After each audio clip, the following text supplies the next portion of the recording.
नमस्कार. आपण आज धाराशिव जिल्ह्यामध्ये आलेलो आहे आणि विशेष महत्त्वाचं मी सारखं जे काही व्हिडिओ बनवतो, आता बऱ्याच दिवसात आपल्याला गॅप पडला व्हिडिओमध्ये. आपण जे व्हिडिओ बघतो तो किंवा जे बनवतो ते थोडेसे हटके असतात, वेगळे असतात. काही ना काही शेतकऱ्यांना माहितीसाठी, कुठल्याही जाहिरातीसाठी आपण काय करत नाही, पण त्याचा उद्देश आणि त्याची माहिती आपल्या शेतकऱ्यांपर्यंत पोहोचली पाहिजे. आज आपण अशा विषयावर बोलणार आहे. व्हिडिओ शेवटपर्यंत तुम्ही बघणार आहेत, मला 100% गॅरंटी आहे. व्हिडिओचं टायटल असं देता येईल की बाबा आपण आज तारीख जर बघता 19 जुलै म्हणजे आषाढी वारी झाली की ही खरबुजाची लागवड करतात.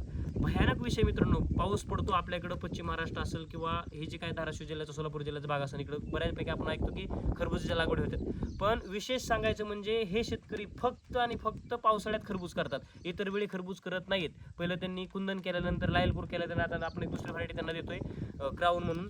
तर विषय असा आहे की उन्हाळ्यामध्ये खरबूज न करता पावसाळ्यामध्ये खरबूज सक्सेस होतं का, आणि काय काय अडचणी येतात, काय प्रॉब्लेम येतात, आणि किती दिवसाची त्यांची मेहनत आहे आणि किती क्षेत्रावरती करतात ते, तर आपण ते जाणून घ्या. तुमचं नाव सांगा. दशरथ गोरे. दशरथ गोरे.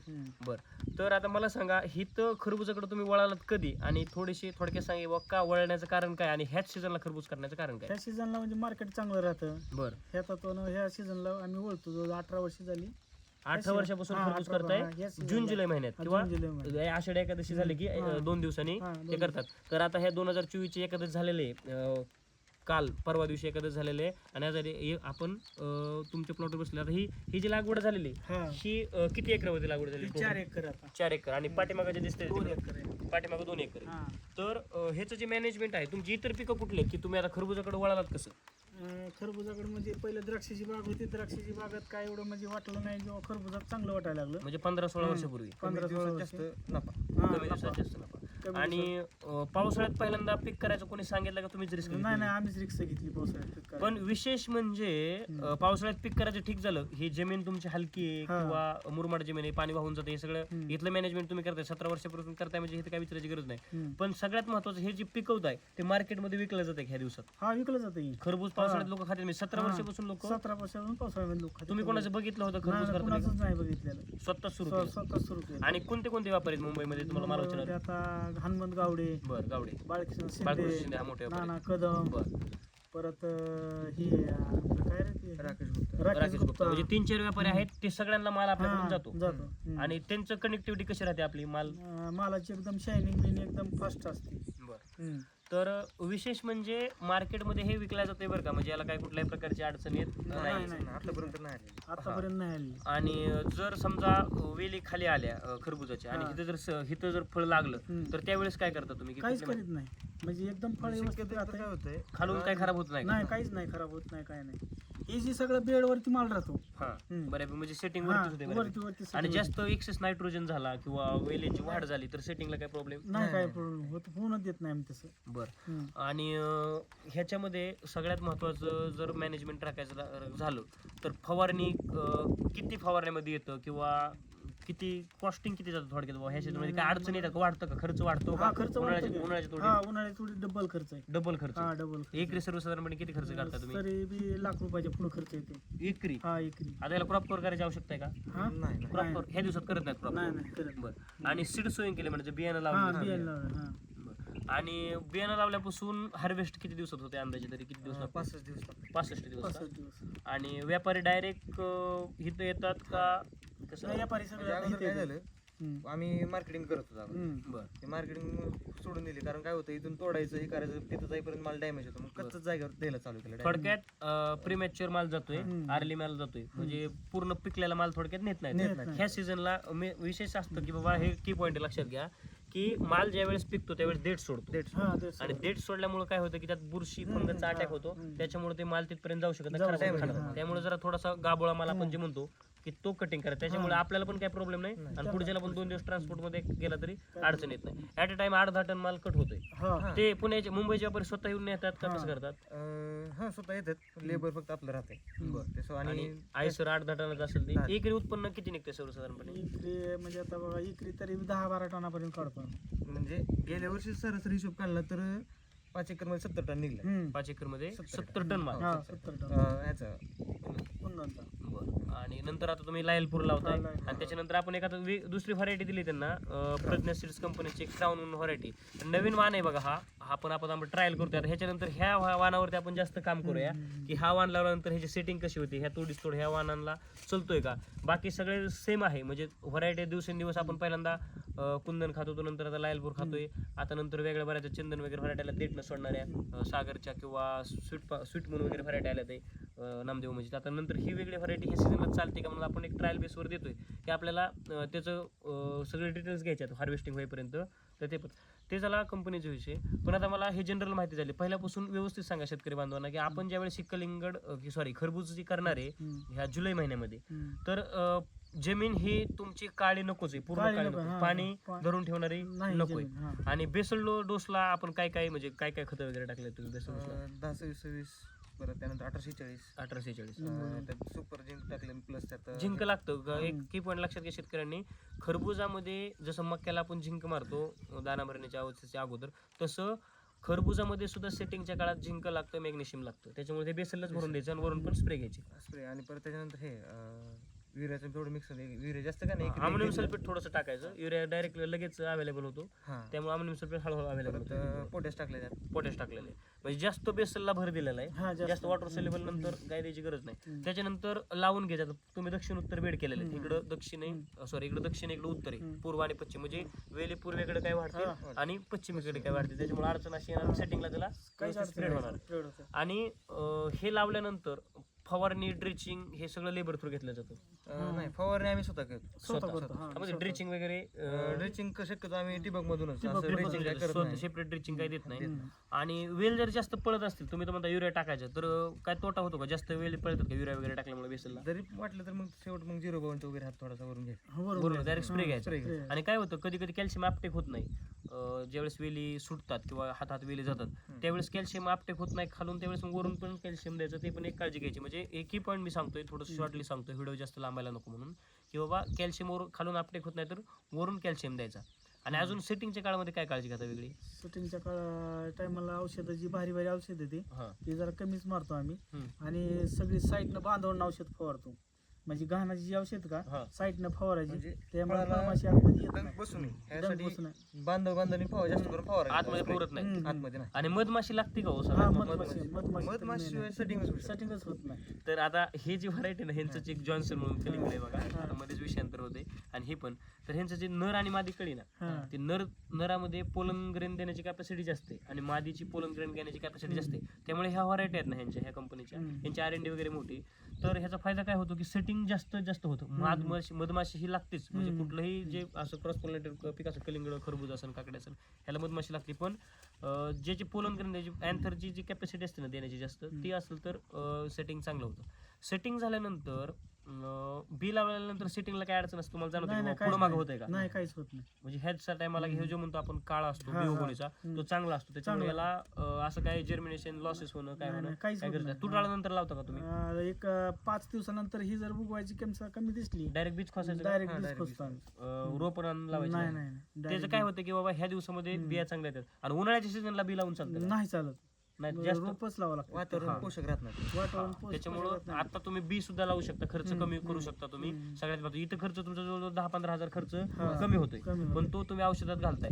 आणि मग तुम्ही बोलताना सांगितलं की घाण औषधं साईडने मारायची, मधमाशीला त्रास होऊ नये, मधमाशी टिकली पाहिजे. आणि जी काही बुरशीनाशक आहेत आणि जे काही टॉनिक वगैरे असतात ते आतमध्ये तुम्हाला हे करून मारावं.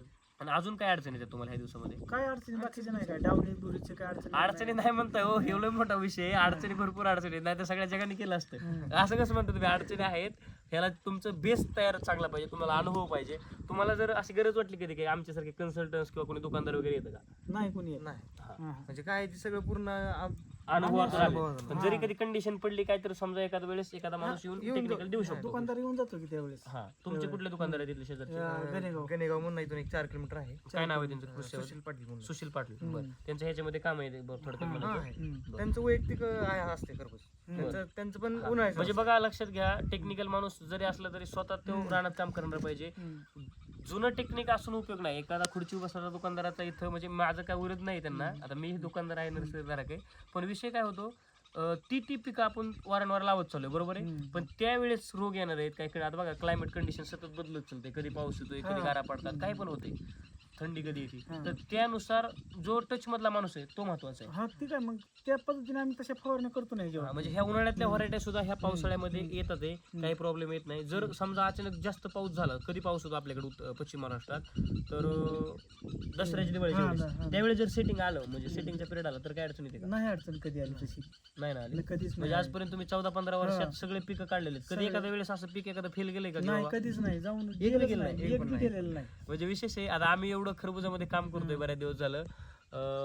मला तर आम्ही आता जसं दरवर्षी 1 महिना आम्ही 15 दिवस अगोदर करतोय. आता आम्ही अशा कंडिशन मध्ये आलो की आम्ही सप्टेंबर महिन्यात ह्यावेळेस आमचं प्लॅनिंग चाललंय. हा, आता तुमचं हे तुम्ही लावताय जुलैमध्ये, हा. म्हणजे 19 जुलै समजा आज लावलेले, तर तुमचं ऑगस्ट आणि सप्टेंबर आम्ही ज्यावेळेस लावणार आहे ना खरबूज, त्यावेळेस तुमचा हा माल हा खलास सगळ्याला गेला नसतं. हा. त्यामुळे आता ही व्हरायटी आपण जी लावतोय हम्म. ती समजा आपल्याला ज्यावेळेस आपण सप्टेंबर मध्ये लावणार आहे किंवा अर्ली लावणार आहे, दिवाळीच्या अगोदरचे जे लागवड होते ते दसऱ्याच्या पिरियड मध्ये, यंदाच आम्ही नव्या महिन्यात करणार आहे म्हणजे सप्टेंबर मध्ये. दरवर्षी आम्ही ऑक्टोबर नोव्हेंबर मध्ये महिन्यामध्ये केले. आम्ही गेल्या वर्षी ऑक्टोबर महिन्यापर्यंत आलेलो आहे, पण वेगवेगळ्या व्हरायटी लावल्या होत्या, डेट सुटत नाही किंवा काय नाही. मग हे तुम्ही प्रॉब्लेम खोडून काढलेला आहे की डेट सुटायच्या अगोदरच हा माल घेत हा, जातोय जातोय. आणि व्यापारी 100% नेतात. जरी ऑक्टोबर नोव्हेंबरला माल जरी गेला तरी बी व्यापारी तिथं त्या हा. वेळेस असतातच. असतं. आणि विशेष सांगायचं राहिलं तर रेट किती सापडला आजपर्यंत? हायेस्ट रेट हायेस्ट रेट 32 पर्यंत सापडला. 32 पर्यंत. आणि कमीत कमी कमीत कमी 22.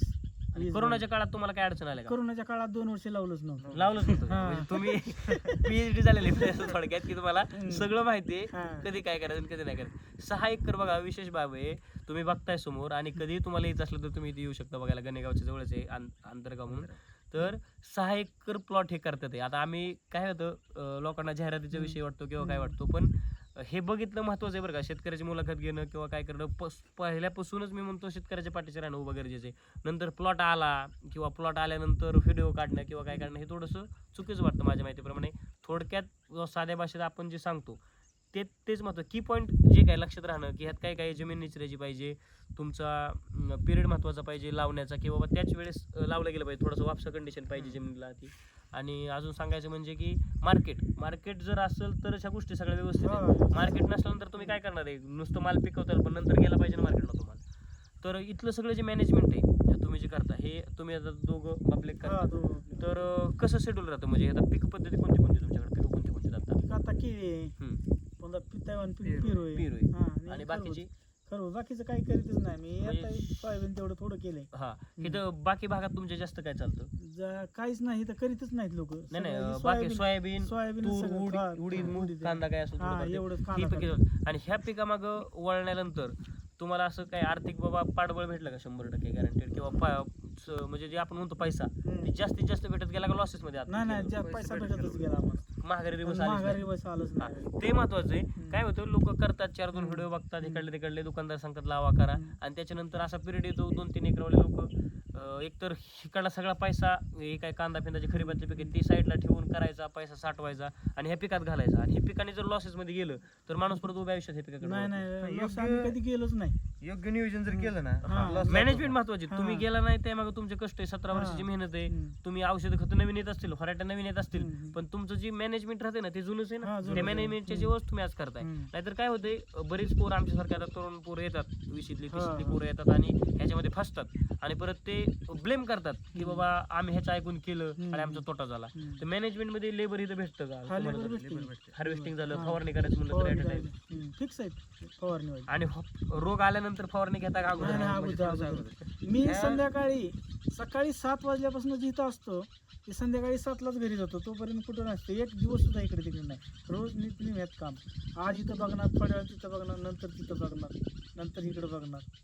म्हणजे एका प्लॉट मध्ये कमीत कमी 4 ते 5 दिवसातून फिरतो एका ठिकाणी. प्लॉटचा रोग 4 ते 5 वेळा. हा 4 ते 5 वेळा चेकिंग साठी. आणि मग मॅनेजमेंट नंतर मुलाला सांगायचं बाबा हे फवारणी घ्यायची. या औषधांची फवारणी सकाळी 7-8च्या आसपास सगळे रोग कुठले आहेत लक्षणं ते दिसतात सकाळी 7-8. सकाळी 7 ते 8च्या दरम्यान हा, बघायचे. किडे रोग असतील ते 7 ते 8 वेळेस आपण म्हणतो अर्ली मॉर्निंग बघायचं. किंवा डस्ट टाइम हा जो 6-7 वाजायचा पिरियड आहे, डस्ट पिरियड असतो, त्यावेळेस सुद्धा कीड रोग दिसतात. तर कीड रोग दिसल्यानंतर जी फवारणी करायची तुमचं जे शेड्यूल असेल त्याच्यामध्ये लगेच चेंज करावं लागत असेल. चेंज करतो. आणि खताच्या शेड्यूल मध्ये आपले रेग्युलर ग्रेड सोडता की वेगळं काय सोडतं? 19-19 12-61 13-0-45 13-40 13-40 ह्याच ग्रेड सोडतात. ह्याच ग्रेड. बाकी दुसरे बाकी नवीन आलेले ग्रेड आहेत. आता आम्ही बरेच व्हिडिओमध्ये सांगत असतो की झटोलचे काय ग्रेड आहेत काय, तर त्यांच्याकडे तुमचा कल नाही, ज्या पारंपरिक ग्रेड आलेला आहे वनिताची सगळी खतं आम्ही वापरतो. सेटिंग झाली आपलं फक्त जिंक मायक्रो बोरॉन ह्या गोष्टी सोडली. हा म्हणजे मायक्रोन्यूट्रन आहे ते. Micronutrient सगळे म्हणजे बघा काही लोक जाहिरातीसाठी पण काय करतात की म्हणजे बरेचसे खतं आलेले बघा आहेत बरं का, म्हणजे ज्या शेतकऱ्यांना मॅनेजमेंट जुळत नाही. आता तुमचे 16-17 वर्षाची मेहनत आहे म्हणून तुम्हाला माहिती आहे 19 कधी सोडलं पाहिजे, 12 कधी पाहिजे, 13 कधी, तर काही लोकांना माहित नाही हो की कधी सोडलं पाहिजे. तर काही ग्रेड आहेत अशा सोप्या की त्या डायरेक्ट एक संपली की एक सोडून द्यायच्या, त्याने ते आपोआप रिसर्च केलेलं असतं कंपन्यांनी, त्या ग्रेड सोडायच्या आणि लगेच पुढं सुरळीत चालू राहतं ते. ज्यांना माहित नाही त्यांना, ज्यांना अनुभव आहे त्यांनीच ह्या ग्रेड व्यवस्थित वापरायच्या. आणि खतामध्ये ह्या सीझनला फक्त ना डाऊन इन बुरी कंट्रोल झाली, प्लॉट सक्सेस आहे. हा डाऊनी बुरीसाठी काय स्प्रे घेता तुम्ही अगोदर? एव्हरीडॉग, हा. परत त्यानंतर झोनोमोन नाही, हा मेलोडिडो वगैरे हे चांगली जी भारीतली औषध आहेत त्याचा वापर करायचा. आणि जैविक मध्ये काय तुम्ही ट्रायकोडर्मा सुडोमोनस किंवा काय त्याचं वापरलं जातं? जैविक वापरतच नाही. जैविक वापरतच नाही. हा जैविकचं कसं आहे माहिती का, तुम्ही जर आर्ली कसं आहे जैविकचा रिझल्ट बसेपर्यंत किंवा काय होण्यापर्यंत थोडासा वेळ जातो, पण तुम्ही खालून ट्रायको सुडो बॅसिलस हे ज्या बुरशी आहेत ना, हे जर पहिल्यापासून ऍप्लिकेशन करा, म्हणजे इथून पुढे करा, थोडंसं ऍड करा, त्याने काय तोटा काहीच होत नाही बघा. तुमचं जे काय पैसा थोडाफार जाईल समजा नाही रिझल्ट भेटला तर वेस्ट जाईल, पण त्याने असं दुष्परिणाम काय होणार नाहीत. जसं की आपण एखादं केमिकल वापरतो त्याचं एखादं स्कॉर्चिंग येणं काय असेल असं, तर आता नवीन शेतकऱ्यांना आपण ते सांगू शकतो की बाबा तुम्ही ट्रायको सुडो बॅसिलस अगोदर सोडा, म्हणजे विल्टिंग वगैरे येणार नाही. कधी विल्टिंग आले का ह्या दिवसात तुम्हाला? कधीच कधी नाही. नेमॅटोडचं वगैरे कधी नाही, त्रास नाही, नाही? कधी- कारण काय मुरमाड जमण्यांमध्ये नाही. थोडंसं ह्याला त्रास असतो. नाही. कधीच आलेलं नाही काहीच. मिनिमम प्लॉट मध्ये कसलाच म्हणजे असे आतापर्यंत आम्ही लावल्यापैकी म्हणजे कधीच असं त्यात दोष जाणून आला नाही आम्हाला. एकदम फास्ट प्लॉट, आणि खास लोक म्हणजे प्लॉट बघण्यासाठी भरपूर येतात बरं. सगळ्यात महत्वाची गोष्ट म्हणजे आमचं सगळ्यात जास्तीत जास्त भरमय शेणखत आहे. शेणखतावर बेस शेणखत हा. सगळ्यात महत्वाचं. शेणखत जास्त असल्यामुळे ताकद भेटते. हा, आणि ताकद. फेरपालट पीक काय करतात, हे तुमचं खरबूज निघलं त्याच्यानंतर काय त्याच्यानंतर लगेच हॅच बेडवर हायचं कलिंगड. कलिंगड हॅश कलिंगड हायच लावायचं. कलिंगड लगेच. नंतर कलिंगडाची रोपं लावायची हम्म. आणि हे करून घे. दुसऱ्या साईडने ज्या साईडने आता ही लागवड जी केली म्हणजे तिकडे दाखवा की ही जी लागवड समोर दिसती ती दोन्ही साईडने लागवड केली का? दोन्ही साईडने चुकीची लागवड झाली, जरा इथपर्यंत चुकीचं झाली, थोडीफार निम्म्यात परत थोडीफार. लागवड बदलली. कसं आता केलं? हे पुन्हा एक सव्वा आड एक फुटाला लावला. एकच लावलंय. सव्वा म्हणजे फुटाला एक इथे एक लावला. लावलं हा. तर नंतर कुठं लावलंय? Direct पलीकडे लावलं. इथं लावलंय. हा, हा, इथं काहीच नाहीये. हा तिथं काहीच नाही. म्हणजे इथे एक लावलंय, हा. इथे एक लावलंय, हा. ह्याच्यातलं अंतर जवळजवळ 1.5 फुटाच्या आसपास हा, आहे. 1.25 फूट आहे हे अंतर. हम्म. 1.25 फुटावर झिकझॅक लावले, म्हणजे जरी वेली गेली तरी पलीकडे वाढू शकते, अलीकडे वाढू शकते. आणि हे होल पाडत फक्त थोडक्यात चुकले मला. थोडं चुकलं. ह्याच्यामध्ये कधी आंतरपीक घेतले का? झेंडू वगैरे घेऊ शकता? नाही नाही नाही कधीच नाही. प्लेन खरबूज केले, प्लेन खरबूजच. म्हणजे आंतरपिकाचं बाबा तोटा नको, जास्त दाटी नको म्हणून आंतरपीक नको. आणि झेंडूचे फायदे सांगा की आणि आता झेंडूचं काय होतं माहिती का, झेंडू तुम्ही ज्यावेळेस इथं एखादा एक झेंडू एकरात आम्ही लागणार हा. कडणी लावतो असं म्हणजे लावतो ट्रॅप कडं. क्रॉप म्हणून Trap. ते आलेला. हम्म. झेंडूमध्ये काय असतं माहिती का, अल्फा थेरथायना नावाचं एक सगळं कंपाऊंड असतं मुळीमध्ये, हम्म. ते त्याच्या मुळीमधून रिलीज होतं. अल्फा थेरथायना नावाचं ते अँटीपॅथोजन, अँटीबॅक्टेरियल किंवा अँटी निमेटोसाइड म्हणून काम करतं. निमेटोडला बऱ्यापैकी किल करायचं काम करतं. ज्यावेळेस झेंडू फुलावर येत असतो ना त्यावेळेस ते काम करायला सुरुवात करतं. त्यामुळं त्याच्यातून जे केमिकल रिलीज होतं ना त्यामुळं खाली तुमचा निमेटोड बऱ्यापैकी कमी झाला जातो. आणि तुम्ही सरळ कडे लावतो त्याचा फायदा असा आहे की ट्रॅप कॉपी काय आळी येणार आहे किंवा काय रोग येणार आहे तर त्याच्यावर पडतो. किंवा मक्का पण कधी लावायची, हा पांढरी माशी पण त्याच्यावर जाणवते आपल्याला. मक्का पण साईडनं लावायचं, त्यांनी काय होतं येणारे काय रोग आहेत किंवा काय त्याच्यावरती पडतात, पिकावर येत नाही. ट्रॅप कॉपचा फायदा सांगतो एक थोडक्यात. ट्रॅप कॉप का करायचं कुठलंही एखादं साईडने पीक की जी रोग येणार असतो तो 100% येणार असतो. किडी, ती किडी येणार असेल तिथे पटकन त्या पिकावर पडन, इकडे आपल्यावर जे असेल तिचा अटॅक होणार नाही. आता पेरूमध्ये सुद्धा तुम्ही ह्याचा वापर करू शकता, झेंडूचा वगैरे तुम्ही लावू शकता. आणि अजून काय 2-3 मिनिटं शेवट सांगा की आपल्याला ह्यात काय विषय प्लॉट आता लावलाय का आपण ह्याच्यात ते हे लावतो म्हणजे पेपर असला पूर्ण जसे जे किडे येतील तसे आले की त्याला चिटकले पाहिजे. म्हणजे त्यानं sticky रोग- trap. तिकीट ट्रॅप हा, लावायचा, येलो असतील, व्हाईट हा. असतील. आता ब्लॅक थ्रिप्स आलाय, तर एवढ्या 1-2 वर्ष तुम्हाला काय जाणवलं का नाही नाही ब्लॅक काहीच नाही? काहीच नाही. अटॅकच नाही कसलं नाही. हा ते विषय आपला विषयांतर झालं. ह्याच्यानंतर कलिंगड लावता, पण आता जे तुम्ही जून जुलैला हे जे रान मोकळं ठेवलंय हे उन्हाळ्यात काय पीक असतं ह्याच्यामध्ये? काहीच नसतं. पुन्हा फास्ट नांगरून बिंगरून प्रेस मध्ये करून ठेवायचं. पाण्याची सगळ्यात सोय- महत्त्वाचं लक्षात घ्या बरं का, हम्म. म्हणजे शेतकरी बांधवांनी आता काय माहितीये का, हे सांगायला लोक आम्ही सांगायला गेलो की माहिती ह्याचं काय बोलायचं विषय. रान खाली ठेवून आमच्या बागायत बघा, आम्ही भीमाच्या नदीच्या हा, पट्ट्यात हा, येतो. आमचा जो तालुका आहे तो भीमाच्या कडेला आहे, म्हणजे आपल्या उजनीच्या कडेला आहे. हम्म. आमच्याकडे जमीन खाली फिरली ठेवण्यात असला काय विषय हा, नसतो. हा. आमच्या रुटीन कंटिन्यू पिकं करणे. आणि तणनाशक काय मारतं का याच्यामध्ये? तणनाशक नाही काहीच नाही. म्हणजे लक्षात घ्या, आता हे सगळ्या असं आम्ही दुकानदारांनी सांगून गोष्टी तुम्हाला, तणनाशक हे कलिंगड खरबुजामध्ये मारलंच नाही पाहिजे हा. या मताचा मी माणूस आहे. तुम्हाला जर तरकारी करायची असेल आणि कुठली जर कमी दिवसाची पिकं करायची असतील तर त्यात तणनाशक मारूच नका. हम्म. हे रान बघा, ह्याच्यामध्ये नेमॅटोड येत नाही, ते छाती डोक्याने सांगते, आमचं पिकच कधी फेल जात नाही, काय होत नाही. तर ही जमीन बघा तुम्ही, आता एकदम अशी काळे आणि ह्यात पाऊस झालेला आहे. कधी झालेला आहे पाऊस? पाऊस 2-4 दिवस झाला. 2-4 दिवस झाला तर पूर्ण ढेकळे असं हम्म. एकदम पडतंय. हम्म. तर विशेष सांगायचं काय, जमीन तापते त्यामुळे तुमची जे काय हा. नेमॅटोड असेल, किडे असतील काय, ते अगोदरच मारतात. मग अगोदर आणि ह्याला रोटेशन भेटतं. तुम्ही कलिंगड खरबूजच घेताय फक्त, खरबूज आणि कलिंगड घेताय, त्याच्यानंतर कलिंगड गेलं झालं की आणणारी नांगरायचं. फ्रेशच करून टाकायचं पुन्हा. म्हणजे घाई करायची नाही. 2 पिकं घ्यायची, हम्म. त्याचं काय एकरी समजा 4-5 लाख रुपये तर निघत असतील ना. निघते. 4 ते 5 लाख रुपये 2 पिकात काढतात आणि ते पीक पूर्ण रेस्टला ठेवायचं. आपल्याकडे चूक काय होती, आमच्याकडे काय होतं, नदी पट्ट्यात आहे आम्ही, हा. कलिंगड निघलं की खरबूज करायचं, दुसरं काहीतरी वेगळं पीक करायचं, त्यात कांदा करायचा, मका करायची, मका केलं की त्यात तणनाशक, कांदा केलं की त्यात तणनाशक, दुसरं कुठलं ज्वारीत बी तणनाशक, ऊस करायचा, ऊसात बी तणनाशक. तणनाशकाने तुम्ही जे म्हणताय ना आम्ही काय ट्रायकोडर्मा बॅक्टेरिया सोडत नाही, म्हणजे हेच कारण आहे यांचं की ट्रायकोडर्मा बुरशीनाशक हे काय सोडायची तुम्हाला आवश्यकताच नाही. कारण का ह्याच्यामध्ये बॅक्टेरियाचा काउंट कमी झालेलाच नाही. हा. जो म्हणतो ओसी ऑर्गॅनिक कार्बन आहे, जमिनीचं जे पोत आहे हा. तो वाढलेला आहे. वाढलेलं आहे. जे सेंद्रिय कर्ब आहे त्याचं प्रमाण वाढलेलं आहे. कारण की ह्याच्यात तणनाशक नाही. जमीन रोटेशन मध्ये पिकं 2च पिकं फिरतात आहे. उन्हाळ्यामध्ये जमीन खाली राहते, म्हणजे थोडक्यात तिची भूक ही वाढतच हा, जाणार आहे. वाढत जाते भूक आणि तिची मेहनत चांगली करून- मेहनत चांगली, शेणखत तुम्ही वारंवार जास्त टाकता, त्याच्यामुळे जास्त बॅक्टेरिया वापरायची गरज नाही किंवा काय. आता मी तर प्रत्येक व्हिडिओमध्ये सांगत असतो की तुम्ही बॅक्टेरिया वापरा, पण इथं जमिनीला बॅक्टेरिया वापरायची गरज, ह्यांच्या माहितीप्रमाणे ह्यांचा रेफरन्स आहे असा की इथं बॅक्टेरिया किंवा याची काय गरज पडलेली ह्याला आजपर्यंत नाही. का नाही पडलेली, तर जमिनीला विश्रांती भेटते. जमिनीची विश्रांती खूप महत्त्वाची. जर तुम्ही भाजीपाल्यामध्ये कामं करताय तर तुम्ही तणनाशक वापरू नका, जास्त कंटिन्यू पिकं घेऊ नका, तीच खतं टाकणं, केमिकल वापरणं, वेगवेगळी आता भरपूर PGR आलेत की ते लोक ते 4 दिवसात फुगतंय, 3 दिवसात फुगतंय, अशी खतं वापरून जमिनीची सुपीकता कमी झालेली कमी आहे. झाली. त्याच्यामुळे हे की पॉईंट महत्त्वाचा आहे तुम्हाला की तुम्ही थोडंसं दुर्लक्ष करा जास्त पिकं काढण्याकडं किंवा तणनाशकाकडं. ते जर दुर्लक्ष केलं तर त्याचा फायदा असा होणार आहे तुम्हाला की ही पिकं सेंद्रिय कर्ब वाढून ह्या पिकाला जास्तीत जास्त त्याचा काय म्हणता येईल की एक ग्रीप भेटणार आहे. हम्म. ते 2-4 तुम्हाला बरेचसे ह्यात मुद्दे महत्त्वाचे वाटले असतील की पीक फेरबदल असणं किंवा त्या जमिनीला रेस्ट भेटणं, आणि तेच ह्याच्या पलीकडचं जसं बाकीचं काय नाही. अजून काय सांगू शकता की पण आता मीच बऱ्याच वेळ बोललोय. ठीक आहे. आता आपण तुम्ही जे हे मुद्दे सगळे व्यवस्थित सांगितले त्याबद्दल खूप खूप धन्यवाद. तुमचं नाव सांगा. मुकेश गोरे. मुकेश गोरे म्हणून नाव आहे तुमचं. मुकेश दशरथ गोरे. मुकेश दशरथ गोरे. आणि बघा ह्या गोरे फॅमिलीनं याच्यापासून सगळे समृद्ध झालेले आहेत.